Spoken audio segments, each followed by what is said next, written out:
श्री स्वामी समर्थ. नमस्कार. मी नंदिनी माझ्या यूट्यूब चॅनलवर तुमचं खूप मनापासून स्वागत करत आहे. तुमच्या मनातील सर्व चांगल्या इच्छा स्वामी महाराज पूर्ण करो ही स्वामींच्या चरणी प्रार्थना करते आणि आजच्या व्हिडिओला सुरुवात करते. तत्पूर्वी तुम्ही जर चॅनलवर नवीन असाल तर चॅनलला सबस्क्राईब करा. त्याचबरोबर शेजारचं जे बेल आयकॉनचं बटन आहे ते प्रेस करा, जेणेकरून मी जेव्हा नवीन व्हिडिओ अपलोड करेन त्याचं नोटिफिकेशन तुम्हाला मिळेल आणि तुम्ही एकही व्हिडिओ मिस करणार नाही. तर चला करूया व्हिडिओला सुरुवात. तर आजच्या या व्हिडिओमध्ये नवरात्रीमध्ये पहा कुलदेवीची ओटी कशा प्रकारे भरायची आहे, त्याचबरोबर कोणता मंत्र आपल्याला म्हणायचा आहे. घरच्या घरी आपण देवीची ओटी भरणार आहोत तर त्या साहित्याचं आपल्याला काय करायचं आहे आणि या नवरात्रीच्या 9 दिवसांमध्ये कोणत्या दिवशी नेमकी आपल्याला देवीची ओटी भरायची असते याबद्दलची सर्व माहिती मी तुमच्याशी व्हिडिओमध्ये शेअर करणार आहे. त्यामुळे व्हिडिओ कुठेही स्किप न करता शेवटपर्यंत नक्की पाहावा, जेणेकरून तुमच्यापर्यंत योग्य ती माहिती पोहोचली जाईल. तर बघा, ओटी म्हणजे नाभी खालचे पोट, म्हणजे स्त्रियांची जिथे नाभी असते तर त्या खालचं जे पोट असतं तर त्याला आपण ओटी म्हणत असतो. तर पहा, ज्याप्रमाणे मातीमध्ये नवनिर्मितीचे सामर्थ्य असते त्याचप्रमाणे स्त्रियांची जी ओटी आहे तर त्यामध्ये नवनिर्मितीचे त्याचबरोबर वंशवृद्धीचे सामर्थ्य असते. यामुळेच विवाहित स्त्रियांची ओटी भरली जाते. स्त्री जीवनातील हा महत्त्वाचा विशेष आहे. विवाहित स्त्रीची कूस उजावी त्याचबरोबर फुलावी भरावी म्हणूनच तिचे ओटी भरून तिचे मातृत्व जे आहे लाभण्यासाठी अभिष्ट चिंतन केले जाते. एका अर्थाने हा स्त्रीच्या मातृत्वाचा, तिच्या सर्जनशीलतेचा, आपल्या संस्कृतीने केलेला गौरवच असतो. ओटी भरण्याची पद्धत ही लग्न समारंभांच्या फलशोभन विधीतही होत असतो आणि ग्रामीण भागामध्ये यालाच फळ भरणे असं म्हणतात. त्याचबरोबर लग्नानंतर गर्भधान विधीमध्ये सुद्धा ही ओटी भरली जाते. त्यासोबतच ओटी भरण्यासाठी ज्या वस्तू वापरल्या जातात त्यांचा सुद्धा विशेष असा अर्थ आहे. या वस्तू मांगल्य, प्रेम, अखंडता, अक्षयता, विघ्न निवारक, सौभाग्यदायक, आरोग्यवर्धक आणि शुभदायक आहेत. प्राचीन काळापासून ते आतापर्यंतच्या काळात देखील ही रूढी समाजात पाळली जाते. अगोदरच्या काळात म्हणजे पूर्वी घरी आलेल्या सुवासिनीला ओटी भरल्याशिवाय पाठवत नसत. ओटी भरणं हा भारतीय संस्कृतीमधील एक महत्त्वाचा संस्कारच आहे. सुवासिनीला संतती प्राप्ती व्हावी यासाठी तिची ओटी भरली जाते. संतती प्राप्तीच्या आशीर्वादाचे हे स्वरूप आहे. एवढेच नाही तर सौभाग्यवतीचा हा आदर सत्कार देखील आहे. तसेच जे आपले सौभाग्य आहे तर ते ज्या देवीमुळे आपल्याला मिळाले तिच्या प्रती कृतज्ञता व्यक्त करण्यासाठी नवरात्रीमध्ये अष्टमीला किंवा मग मंगल प्रसंगी देवीची खणा नारळाने ओटी भरली जाते. नवरात्रीची सुरुवात ही घटस्थापनेने होते आणि घटस्थापना झाल्याच्या नंतर तिची सेवा उपासना आपण करतो. त्याचबरोबर आपण बाहेर देवीच्या दर्शनाला जात असताना सुद्धा ओटीचं साहित्य आपल्या सोबत घेऊन जात असतो. जर आपण वर्षातून एकदा कुलस्वामिनीच्या दर्शनासाठी जातो त्यावेळेस सुद्धा आपण ओटीचं साहित्य सोबत नेतो. त्याचबरोबर तिच्या मान सन्मानासाठी जे काही लागेल ते आपण सोबत घेऊन जातो. परंतु नवरात्रीमध्ये ज्यावेळेस आपण आपल्या घरामध्ये घटस्थापना केलेली असते त्यावेळी सूक्ष्म स्वरूपामध्ये कुलदेवी जी आहे तर ती आपल्या घरामध्ये वावरत असते. अशा वेळेस आपल्याला आपल्या घरच्या देवीचा विसर पडायला नको यासाठीच तिची देखील आपल्याला ओटी भरायची आहे. जर तुम्ही तुमच्या कुलदेवीच्या मूळ स्थानी जाऊन तिथे जाऊन मान सन्मानाचं जे साहित्य आहे तर ते सोबत घ्यायला अजिबात विसरू नका. नवरात्रीमध्ये बघा, देवी ही जागृत अवस्थेमध्ये असते, त्यामुळे ती तुमचा मान सन्मान स्वीकारते आणि तुमच्या घरावरती तिची कृपादृष्टी राहते आणि तिचा अखंड आशीर्वाद तुमच्यासोबत राहतो, तुमच्या कुटुंबाला मिळत असतो. परंतु प्रत्येकालाच कुलदेवीच्या मूळ स्थानी जाऊन मान सन्मान करणं शक्य होत नाही. त्यामुळेच आपल्या देवघरामध्ये असणाऱ्या आपल्या कुलदेवीच्या टाकासमोर, मूर्तीसमोर आपण हे ओटी भरायची आहे.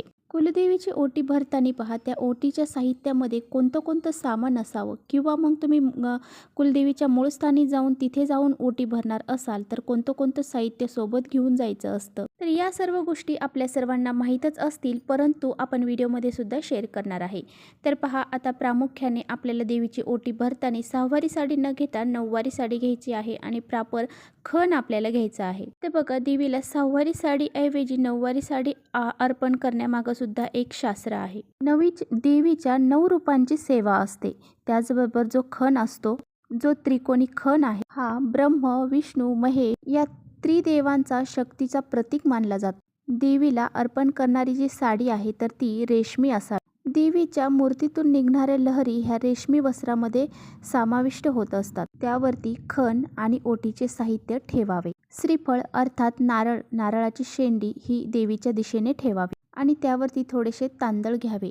ओटी ही नेहमी तांदळानेच भरावी, गव्हाने कधीही ओटी भरू नये. ओटीच्या साहित्यामध्ये बघा, देवीच्या ओटीमध्ये तुम्हाला शृंगाराचं सामान देखील ठेवायचं आहे. त्यामध्ये बघा, मेहंदीचा कोन असेल, बांगड्या असतील, त्याचबरोबर नेलपेंट असेल, वेणी असेल, सिंदूर असेल, तर हे सर्व साहित्य आपल्याला ओटीमध्ये ठेवायचं आहे. सर्व साहित्य हे तुम्ही यथाशक्ती ठेवायचं आहे. यामध्ये तुम्ही चांदीची जोडवी देखील ठेवू शकता. मणी मंगळसूत्र ठेवायचं आहे.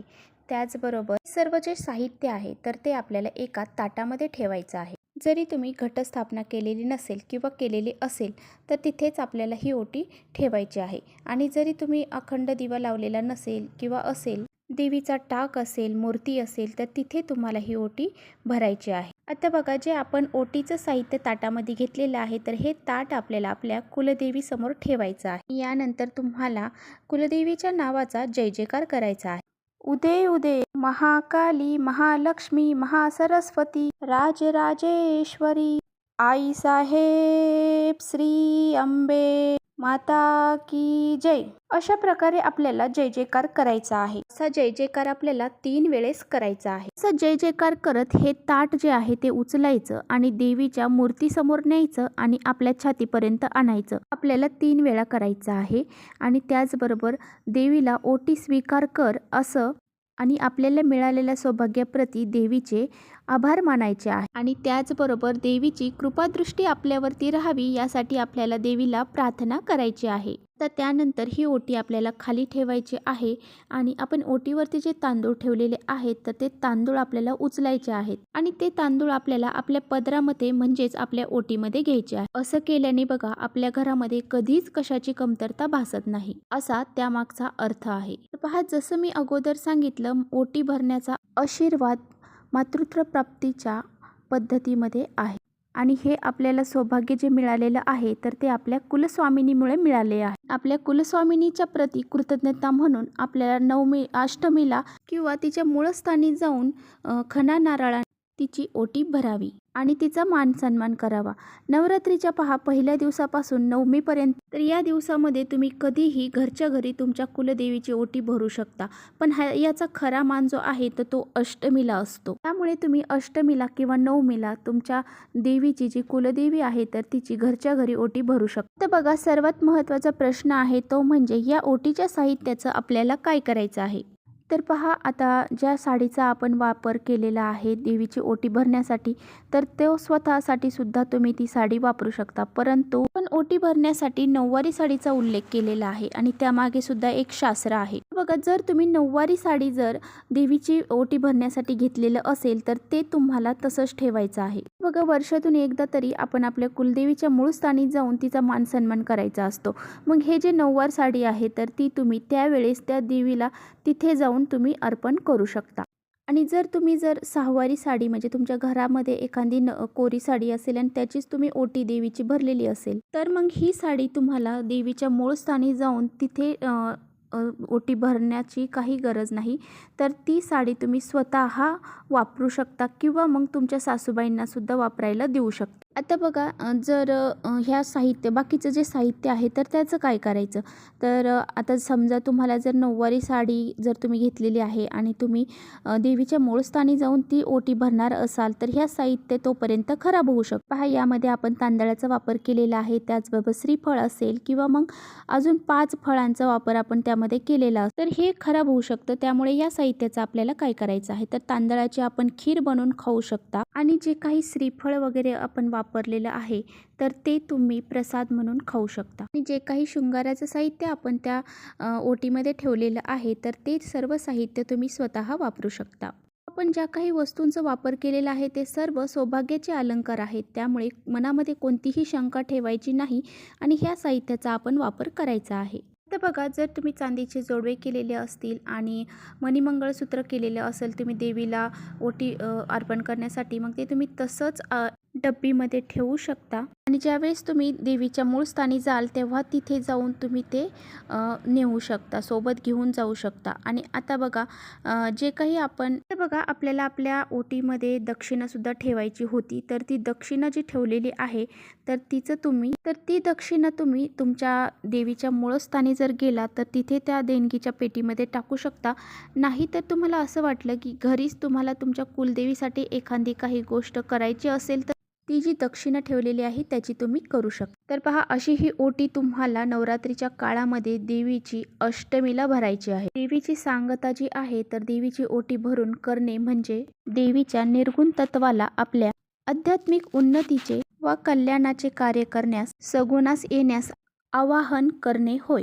देवीला खण आणि साडी अर्पण करताना देवीला प्रत्यक्ष कार्य करण्याची प्रार्थना केल्याने त्याआधी केलेल्या पंचोपचार विधीतून कार्यरत झालेल्या देवीच्या निर्गुण तत्वाला यानी खण याच्या रूपाने मूर्त सगुण रूपात साकार होण्यास सहाय्य होते। वस्त्रातून पृथ्वी तत्वाच्या सहाय्याने सात्विक लहरी प्रक्षेपित होतात। या लहरी नारळातील पाण्यात असलेल्या अपतत्वाच्या सहाय्याने प्रक्षेपित होणाऱ्या लहरीमुळे गतिमान होऊन कार्यरत होतात। यामुळे बघा पूजा करणाऱ्याच्या देहाभोवती या लहरींचे संरक्षक कवच निर्माण होण्यास सहाय्यक होते। त्याचबरोबर साडी आणि खण यामध्ये आलेल्या देवी तत्वाच्या सात्विक लहरीमुळे आपला प्राणदेह आणि प्राणमय कोश यांची शुद्धी होण्यास सहाय्य होते। हाताची ओंजळ छातीसमोर येईल अशा पद्धतीने उभे राहिल्याने होणाऱ्या मुद्रेमुळे शरीरातील चंद्रनाडी कार्यरत होण्यास मदत होते। तसेच मनमय कोशातील तत्वकण वाढण्यास मदत होते आणि यामुळे मन शांत होते। या मुद्रेमुळे पूजक देवतेसमोर मनोमन नम्र होतो। देवतेकडून येणाऱ्या सात्विक लहरी हाताच्या बोटातून पूजा करणाऱ्याच्या शरीरात संक्रमित होण्यास सहाय्य झाल्याने शरीरातील अनाहत चक्र कार्यरत होऊन देवीप्रती भाव जागृत होतो। त्यामुळे त्याच्या स्थूल आणि सूक्ष्म देहाची वृद्धी होण्यासाठी सहाय्य होते। जेवढा देवीप्रती भाव जास्त त्याचबरोबर त्या पूजेतून मिळालेली सात्विकता टिकते। तांदूळ हे सर्वसमावेशक असल्याने चैतन्याचे ग्रहण आणि प्रक्षेपण करण्यास अग्रसर असतात। यामुळे तांदळाचा समावेश आपण ओटीमध्ये प्राधान्याने करतो। सोबतच त्या देवीला त्यांचे तत्व जे आहे तर ते आकृष्ट करून घेण्यास त्या रंगाचा खण आणि साडी अर्पण केल्याने त्या देवीचे तत्व जीवासाठी अल्प कालावधीसाठी कार्यरत होते।